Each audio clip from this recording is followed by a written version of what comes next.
apa yang sudah terjadi gitu ya. Nah, Mas Eko juga pernah menemukan kerangka manusia ketika melakukan evakuasi. Iya, nah sebenarnya yang menemukan bukan saya waktu itu. Jadi saya pernah ikut operasi SAR-nya, kemudian setelah sekian lama, waktu operasi SAR tidak ketemu, setelah sekian lama ditemukan hanya kerangkanya saja. Itu setelah berapa waktu tuh Mas? Dari proses hilang tuh sampai ditemukan kerangkanya? Kurang lebih 3 bulan 2 mingguan. 3 bulan ya? Jadi baru ditemukan kerangka manusianya. Oke, dan ini tuh kasus-kasus yang cukup viral ya, hilang di gunung. Kalau kalian search di Google itu pasti ketemu. Dan ini nih salah satu yang turut menjadi relawan ya dalam mencari pendaki yang hilang. Langsung aja kita mulai, berikut adalah ceritanya. Jadi maksudnya si pendaki ini lagi rame-rame sama temennya, tiba-tiba dia lari sendiri terus masuk jurang. Betul, jadi tiba-tiba dia lari masuk ke jurang. Nah itu sempat dicari sama rekan-rekannya. Dia teriak-teriakin, tidak ada jawaban, dicari. Selama sehari kan Jumat itu hilang, malam kan ya. Malam itu dicari, mereka akan tidak jadi ke puncak tuh. Tidak jadi melanjutkan pendakian, mereka turun ke bawah. Nggak, turunnya tapi nggak yang ke bawah banget, tapi dia sedikit turun nyari tempat buat istirahat lah. Untuk malam itu, Sabtunya tuh sempat dicari sama timnya, sama rekan-rekannya, nihil hasilnya, nggak ketemu. Di Sabtu malamnya itu mereka turun ke bawah untuk laporan ke warga. Warga mengarahkan untuk lapor ke waktu Polsek, disitulah operasi SAR dilakukan. Di situ operasi SAR dilakukan berarti di hari Minggunya. Itu ada informasi masuk lagi kalau si korban ini sudah ditemukan. Ditemukannya tuh di area kubangan. Di kubangan cerukan. Jadi setelah ada kayak lereng jurang seperti itu, semak belukar, terus kemudian ada kubangan. Ditemukannya di situ. Jadi kronologis ketemunya, kalau dari keterangan yang tim menemukan, itu awalnya tuh tanda-tandanya tuh dari ini Bang, jaket. Jadi kan kalau jaket ada udara dan di dalam air itu kan gelembung. Nah itu yang terlihat awal tuh jaket biru waktu itu.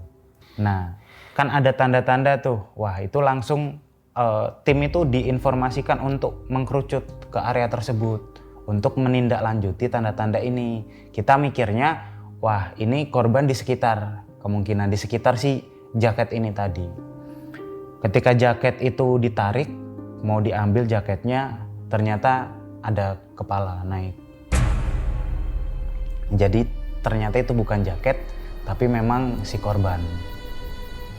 Jadi korban itu waktu ditarik gini ternyata si kepalanya itu di dalam air Bang.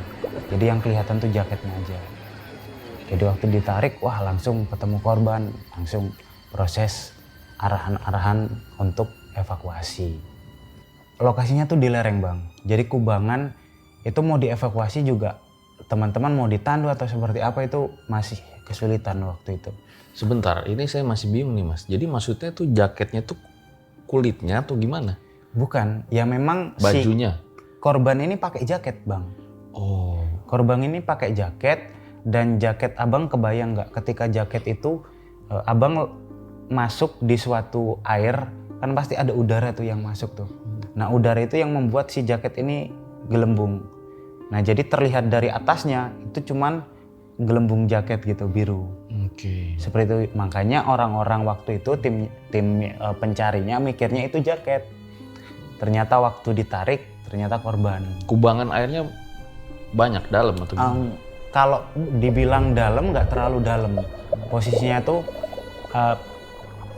lututnya itu tertekuk. Jadi waktu ditarik tuh posisinya ketekuk lututnya. Lalu gimana Mas? Akhirnya diputuskan untuk ditali Bang. Jadi dipakein webbing. Sebelum dimasukin di kantong jenazah dipakein webbing. Ditariklah itu ke atas ke lokasi yang memang memungkinkan untuk dimasukkan ke kantong jenazah waktu itu. Ditarik rame-rame, dimasukinlah ke kantong jenazah sampai benar-benar di lokasi yang bisa evakuasi pakai tandu. Informasi awal simpang siurnya tuh yaitu masih bingung gitu, kenapa tiba-tiba dia nurunin ransel, minta air minum, terus tiba-tiba dia lari itu ke lereng. Itu masih bingung itu sebabnya. Nah setelah Devan ya, selama lu nyari-nyari gitu ya, atau sebagai pecinta alam tuh ada kisah-kisah misterius nggak sih yang pernah lu alamin gitu? Misterius, makanya yang nggak terjawab gitu? Atau Iya misteri gitu, maksudnya tadi kok bisa kejadian kayak gini ya, siapa sebenarnya gitu. Dan lu mau jelaskan secara logika juga nggak mungkin kayak ini gitu. Sebenarnya beberapa tuh ada sih yang kayak masih penasaran gitu Bang, kayak kenapa ya kok bisa kayak gitu, kenapa kok bisa. Cuman random, karena saya jarang bisa bilang saya tuh jarang mendaki Bang, jarang mendaki gunung-gunung yang konvensional tuh jarang. Jadi lebih sering buka jalur? Latihan sih lebih tepatnya bahasanya. Latihannya gimana maksudnya? Ya latihan navigasi seperti itu. Oke, ini di hutan rimba. Betul, yang non konvensional gitu. Oke, ketemu macan sering? Ketemu macan seringnya sih enggak, cuman pernah. Panthera pardus di Argopuro waktu itu. Gede macan? Radius jaraknya mungkin 100 meteran ya. Jadi kalau dari jauh sih semotor paling. Semotor lebih kecil lagi lah.